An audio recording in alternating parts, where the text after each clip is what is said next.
Bom, então, hoje, né, a apresentação que eu preparei vai ser no decorrer, né, sobre acessibilidade digital.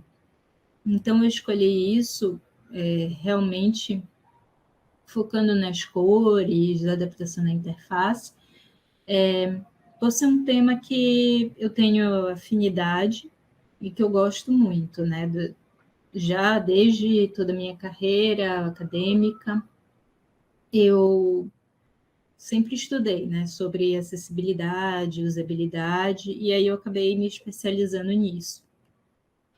E aí eu, só para me apresentar um pouco, prazer, né, todo mundo, eu sou a Andrea, eu trabalho atualmente com UX e UI Design na Ativa Gerenciamentos, já vai fazer um pouco mais de um ano, né, e estou gostando bastante da experiência porque estou realmente atuando numa área que eu sempre gostei, sempre sonhei né, nesse meio. Eu venho mais também de uma formação acadêmica, né? Então, igual, eu sempre gostei muito dessa parte de tecnologia, de interfaces, de acessibilidade. Então, eu fui me aprofundando nisso. E justamente, né, eu sou formada em design de produtos, e aí eu fui fazendo, né, o mestrado, doutorado, pós-doutorado, sempre nessa linha. E eu trouxe, né, tentei, né, nessa apresentação, trazer um pouco, né, um recorte das coisas principais que eu aprendi, do que é que eu acho que é mais importante para a gente estar pensando em termos de cores para a interface. E aí, o que é que são os principais pontos que eu acho importante a gente abordar aqui na palestra? É realmente sobre o uso das cores em interfaces, porque a gente sabe que quando a gente projeta uma interface, não é a mesma coisa que você vai projetar algo físico, né? Então, você tem que entender que às vezes até o olhar, né, do usuário, ele é diferente, a gente passa muito rápido pela tela. Então, chamar a atenção é importante, né, para os principais pontos que você quer, para despertar um interesse. E a gente vai falar um pouco sobre a percepção da cor também. É uma coisa muito subjetiva, porque cada um de nós, a gente tem, né, o nosso próprio repertório, a nossa própria cultura, e isso vai variar muito. Mas existem, eu acho que, conceitos que são importantes a gente absorver em relação a isso também. E eu vou comentar um pouco sobre o conceito, né, de usabilidade, acessibilidade, o que é legal a gente entender nisso, nesses termos, quando a gente está pensando em projetar uma interface. E hoje em dia, né, a gente vê muitas empresas, pelo menos eu, né, até hoje, vi muito focando na usabilidade e nem tanto na acessibilidade. Talvez por conta, né, que tem muito mais um trabalho, né, técnico disso, de programação, que às vezes não é tão viável assim, né, dependendo da situação, e também porque abrange muitos outros fatores, né? Essa questão da acessibilidade, porque você vai ter limitações visuais, motoras, cognitivas e de fala até. Então, eu trouxe aqui também algumas dicas de ferramentas disponíveis para o designer, não só para o designer, mas também para o desenvolvedor, para ir conhecendo mais sobre isso. Porque é interessante a gente saber o que é que está disponível e pegar algumas dicas, né, do que é que pode melhorar, do que às vezes a gente pensa que tá legal, mas de repente não é exatamente assim que o usuário está percebendo, interpretando, né, o nosso projeto, a nossa interface.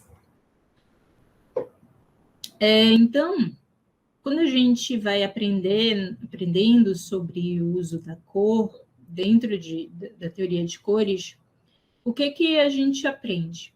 A gente tem o uso dos componentes das cores, ou seja, como é que eu vou usar uma matriz, como é que eu vou usar o brilho, né, a luminosidade, ou então o nível de saturação. Então, a gente tem esses componentes para manipular isso, né, para ver como é que eu quero que uma imagem, uma cor, né, que tenha algum sentido, tenha algum significado, e como é que eu posso melhorar isso dentro da comunicação visual. A gente estuda isso. E também a gente estuda isso dentro de reproduções de imagens que a gente queira, né, usar. Então, a gente tem também que entender qual é a resolução, às vezes qual é o tamanho da tela, para tornar tudo isso mais responsivo também. Não ter uma imagem, por exemplo, que esteja distorcida na interface, por exemplo. E também a gente tem, para auxiliar a gente, o círculo cromático, que é o círculo das cores, que a gente vai, né, entender como é que a gente usa essa combinação, né, entre as cores para que possa fazer algum sentido, para que a gente possa despertar algum tipo de sentimento. E a gente também tem o uso das cores quentes e frias, que ficam em lados opostos desse ciclo cromático. Então, quando a gente pensa em tudo isso, a gente tem uma base de como a gente pode estudar melhor a cor e como é que a gente pode aplicar isso numa interface.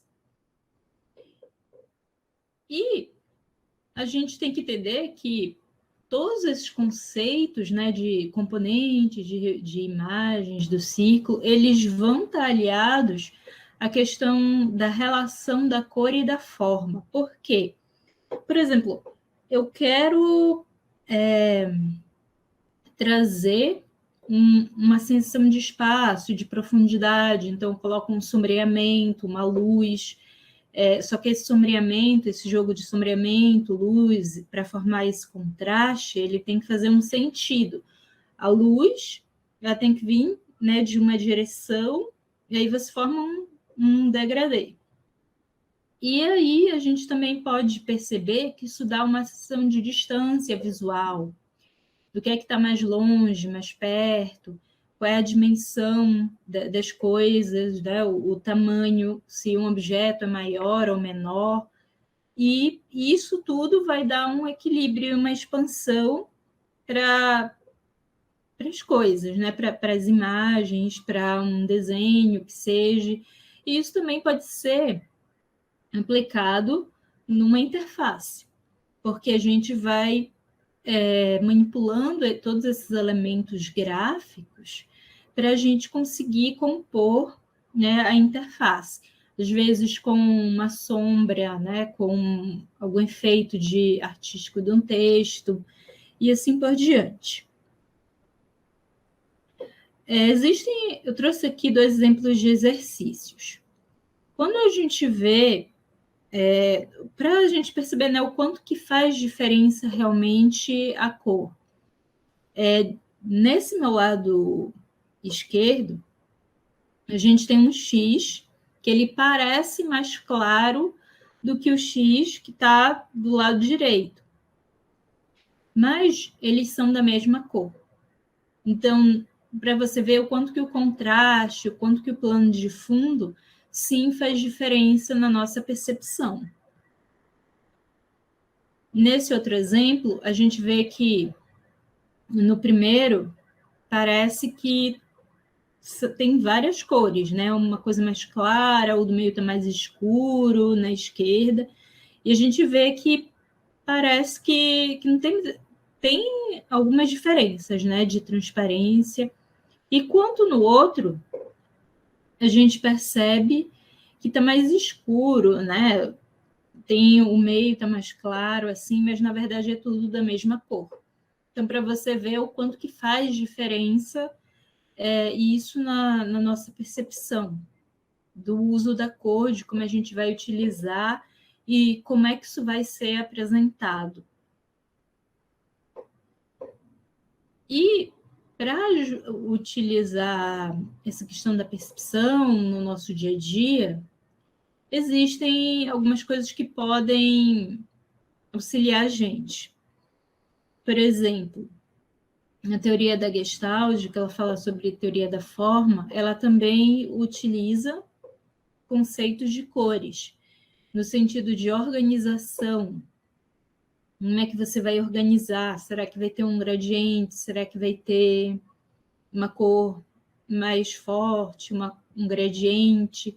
E assim vai te ensinando sobre como é que você pode organizar todos esses contrastes. A gente também tem que entender que tem que existir algum significado que é compartilhado, né, entre as cores. Como é que isso funciona também? E a gente pegar esse significado de cada cor para diversas funcionalidades. Como é que a gente quer, por exemplo, pensar... eu estou fazendo um formulário aqui nesse site. Como é que eu vou avisar para a pessoa que, se ela, por um acaso, escreveu algo errado, né? Ou digitou alguma coisa que não deveria? Às vezes a gente usa mais o vermelho, por exemplo, que o vermelho vai corresponder a um erro. E, às vezes, quando a gente quer dizer para a pessoa, dar um feedback, deu tudo certo, a gente usa um verde, por exemplo, que a gente já tem na nossa cabeça o que significa. E ainda a gente vai ter nessa percepção fatores internos, que é da gente, né, do nosso repertório, da nossa percepção, assim como fatores que podem acontecer no meio ambiente, às vezes algo que a gente não consegue controlar, que pode influenciar também na nossa percepção. A gente também tem a questão da resposta emocional. Como o Donald Norman ele fala, né, existem vários níveis que a gente tem que considerar nessa resposta emocional. Então, ele, além desses níveis que ele descreve, que a gente pensa, né, que às vezes a gente já tem, né, um repertório em si, então a gente quer, por exemplo, quando eu compro um tênis da Nike, por exemplo, eu posso querer comprar esse tênis da Nike para dizer que eu tenho um certo status, né, financeiro. Então, eu quero mostrar que eu tenho um poder aquisitivo comprando um tênis da Nike. Uma outra pessoa pode querer comprar, não sei, instrumentos de gastronomia profissional, porque ela já entende a técnica de fazer a comida, já é um profissional, então ele já tem um certo nível, né, dessa resposta emocional de querer aquele instrumento específico para desenvolver o seu trabalho. E a gente também tem a questão da experiência do usuário, que é a UX, que é na área onde eu trabalho, né? Que a gente vai pesquisar com o usuário, né, os seus sentimentos, suas dores do dia a dia, e a gente vai pesquisando isso para a gente entender, destrinchar qual é a reação, seja ela positiva ou negativa, enquanto ele está, né, desde o primeiro dia que ele adquire aquele produto até o ciclo dele estar usando aquele produto. Então, isso também vai acrescentar, né, em termos de conhecimento, para a gente entender como é que é legal projetar uma interface, o que é que as pessoas estão mais, né, com tendência de usar, como é que elas estão atualmente resolvendo os problemas do dia a dia. E aqui eu trouxe uma citação, né, da Heller, que ela estudou o significado das cores em vários países da Europa. Então, ela fez ela fez uma pesquisa, né, bem grande para ver se havia ou não um consenso do que é que cada cor significava. Então, ela viu que existe realmente enraizado na gente, em cada indivíduo, né, uma ideia das cores. Então, isso veio né, como resultado alguns fatores que vão influenciar, por exemplo, a cultura, o repertório, a faixa etária, o tipo de educação da pessoa.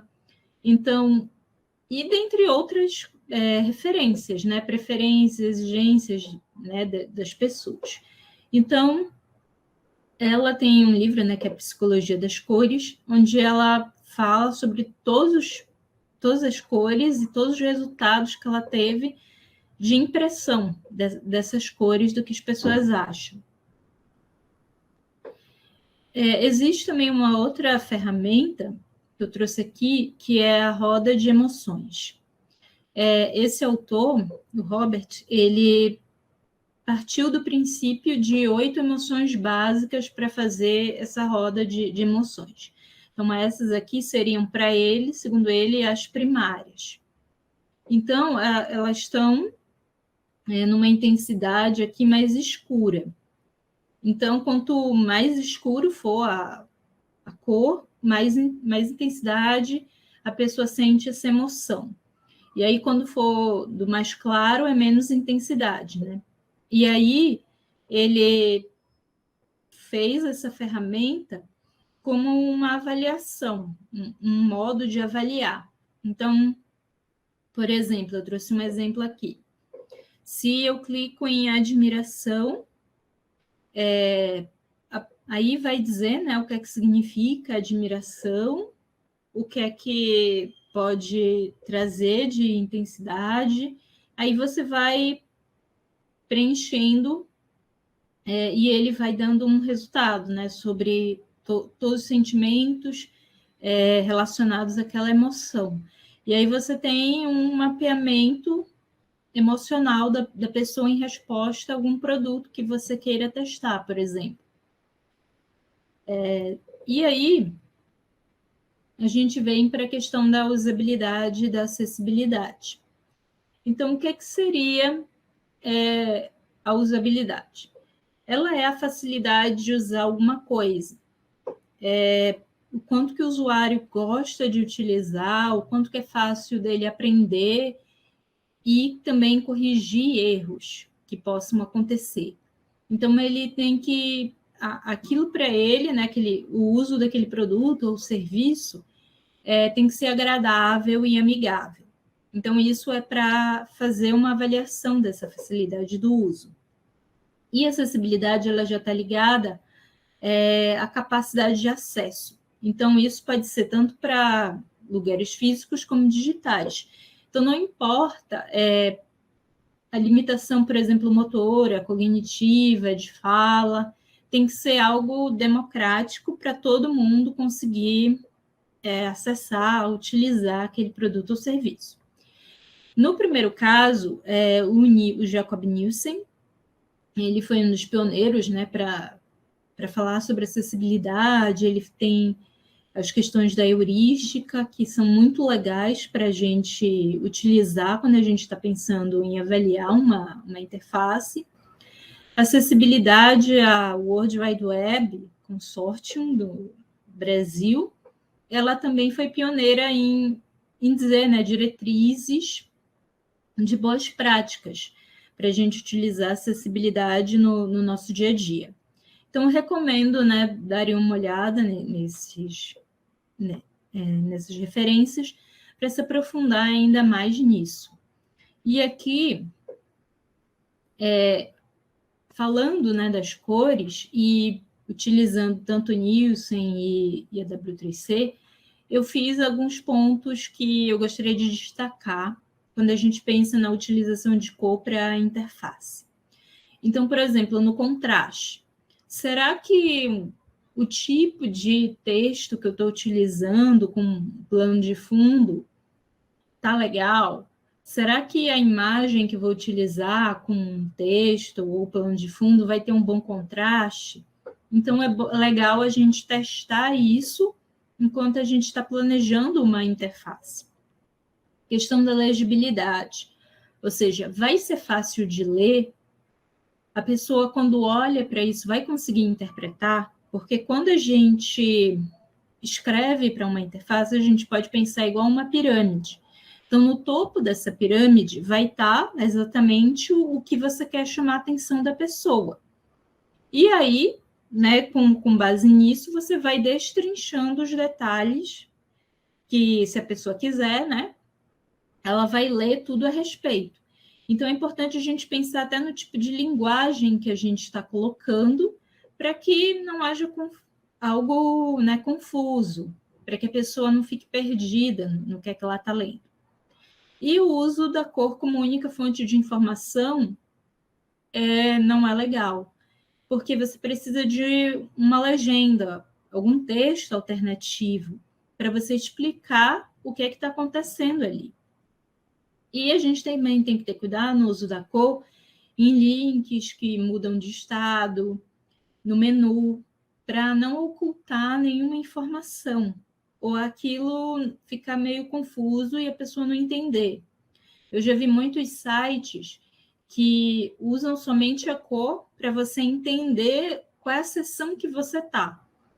E isso pode causar uma confusão, porque a pessoa não sabe direito onde ela está. Ela sabe que mudou de cor, mas não sabe que aquela cor, o que aquilo está significando, né? E em gráficos e mapas também tem isso. É preciso colocar alguma legenda, algum texto alternativo para a pessoa, né, para os usuários entenderem melhor o que aquilo está significando. E ainda, a gente tem que pensar, né, tanto no lado da cor como a usabilidade e acessibilidade, pensando em alguns itens aqui. Inserir cores pensando em um contexto geral, no que aquilo vai significar, mas para ajudar, né? E evitar o uso em grande quantidade de cores. Haver um equilíbrio entre cores quentes e frias também. A gente pode utilizar a cor, por exemplo, para identificar alguma mensagem que a gente queira trazer, para comunicar algo. E é bom a gente utilizar cores neutras para o fundo da página, para não ter muita poluição visual. Evitar um excesso de cores. E a gente pode utilizar a cor para também diferenciar algumas informações, não deixando de colocar um texto do que aquilo significa, evitando usar a cor somente para dar informação importante, porque aí isso pode não ficar tão claro assim para o usuário.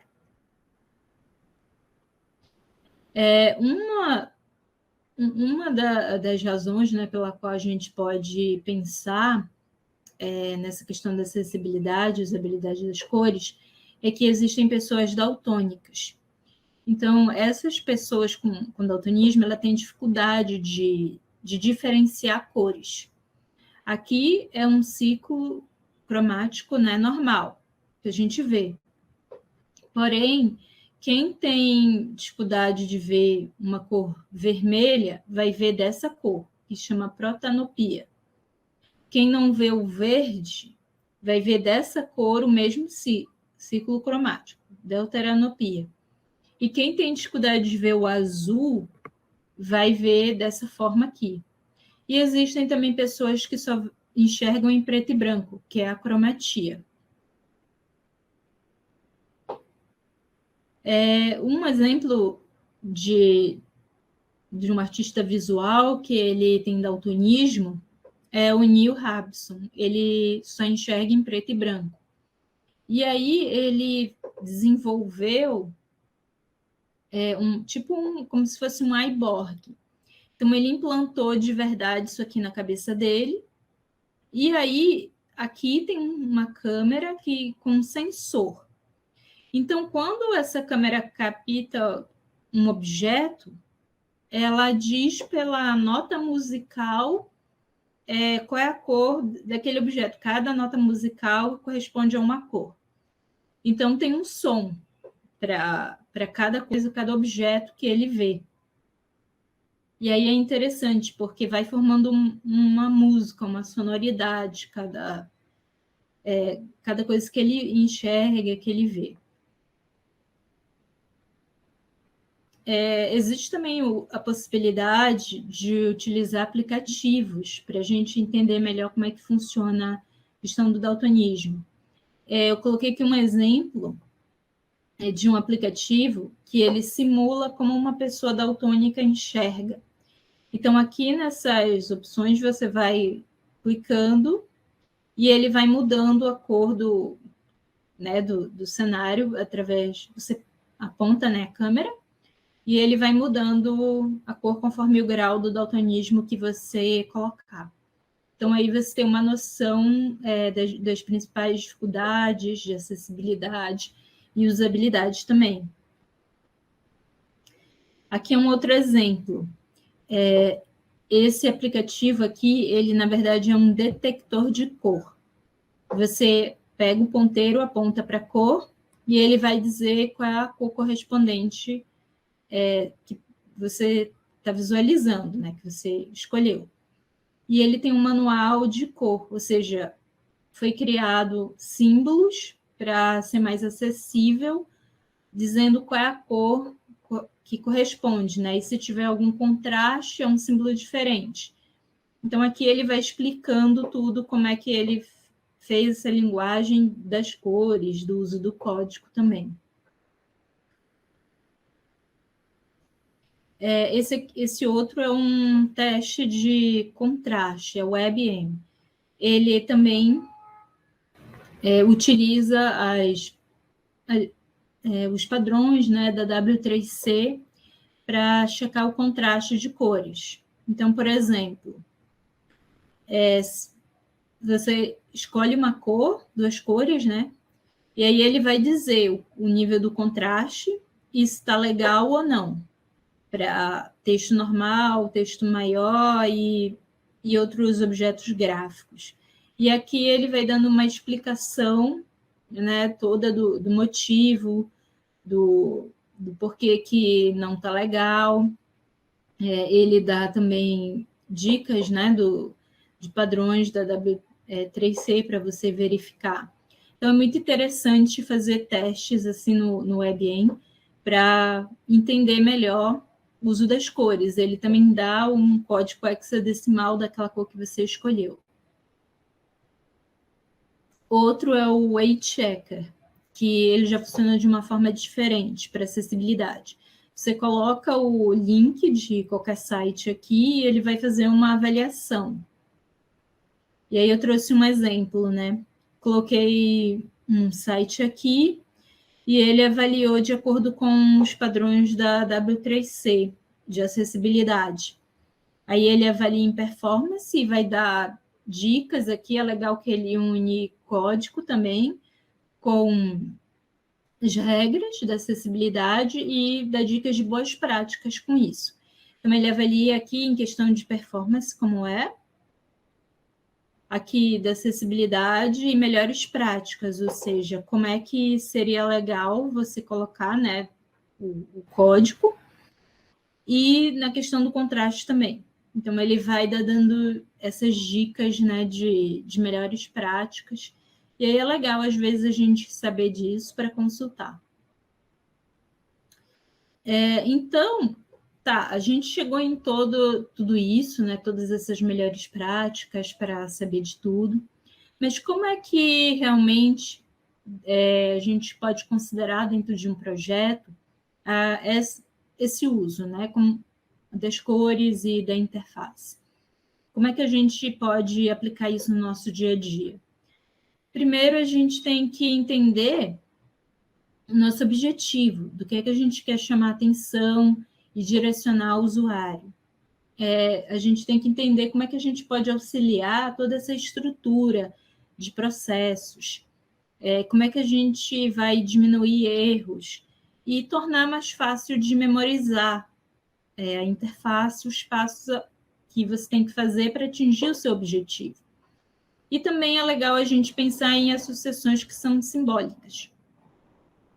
Além disso, a gente tem que entender qual é o objetivo, o porquê que a gente está fazendo isso, né? E para quê, e também onde a gente quer chegar com esse projeto.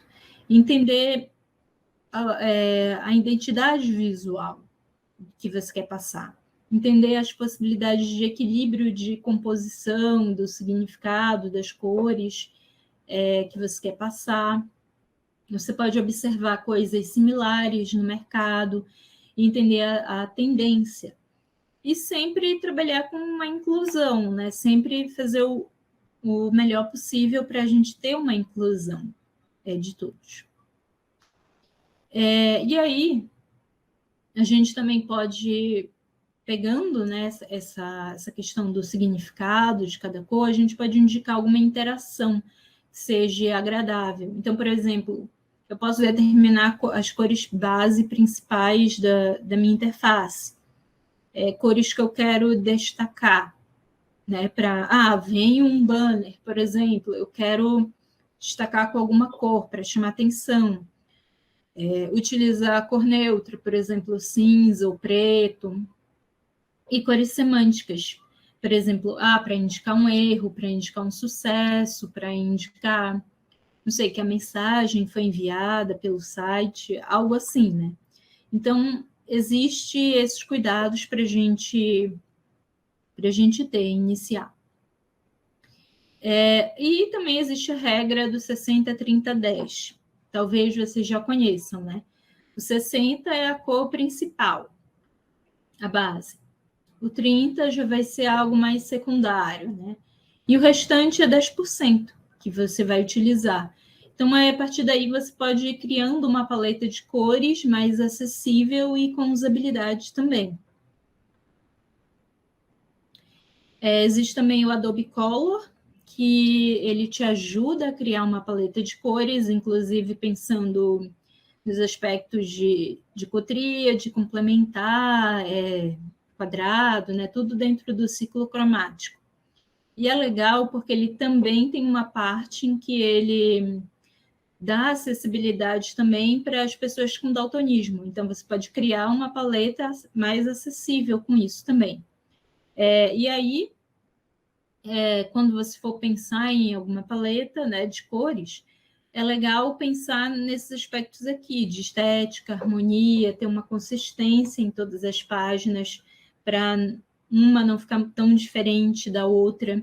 Pensar no valor que você quer passar com isso, né? Para ter algum destaque. Outra ferramenta é UI Gradients, que você vai testando gradientes, e aí você pode ir testando, ver se vai combinar com uma fonte ou imagem que você quer colocar. Além desses, né, existem várias outras opções, eu estou colocando como um exemplo. E o Google Fonts também, ele tem ícones, além de fontes, né, todas elas também é legal utilizar. É legal que eles também têm uma parte de knowledge para a gente estudar, conhecimento sobre fontes, e é legal de ler tudo isso. E todas essas fontes, elas estão disponíveis no Google. E também para já ir finalizando aqui, sempre se preocupe com as personas, ou seja, o público-alvo, né? Então, as personas existem vários tipos. A primária, que é aquele público mesmo, alvo principal. A secundária, que é talvez pessoas que possivelmente possam querer utilizar a sua interface. Servant persona, que são pessoas que vão, de alguma forma, ser influenciada pelo seu projeto. E a proto-persona, que é quando você não ainda entrevistou uma amostra de público, não teve como entrevistar alguém, mas dentre a sua equipe lá você fez uma reunião com todo mundo, um workshop, uma oficina, e chegou numa persona que você acha que seria o público-alvo. E também pensar no mapa e jornada do usuário. Então, como é que é o fluxo desse usuário? Quais são as opções que ele tem para entrar, sair do seu site, da sua interface, as atividades que ele vai fazer, o cenário, o contexto em que ele vai estar envolvido, e assim por diante. E a gente também tem a possibilidade de aplicar um teste AB, ou seja, comparar duas opções de produto, de interface, e aí ver qual é que a maioria das pessoas gosta. E aí você tem uma ideia de preferências, de tendências também, que podem ser utilizadas. Essas foram algumas das referências que eu utilizei para falar sobre hoje com vocês. Eu me torno disponível para perguntas depois, fiquem à vontade, né, para falar. E muito obrigada.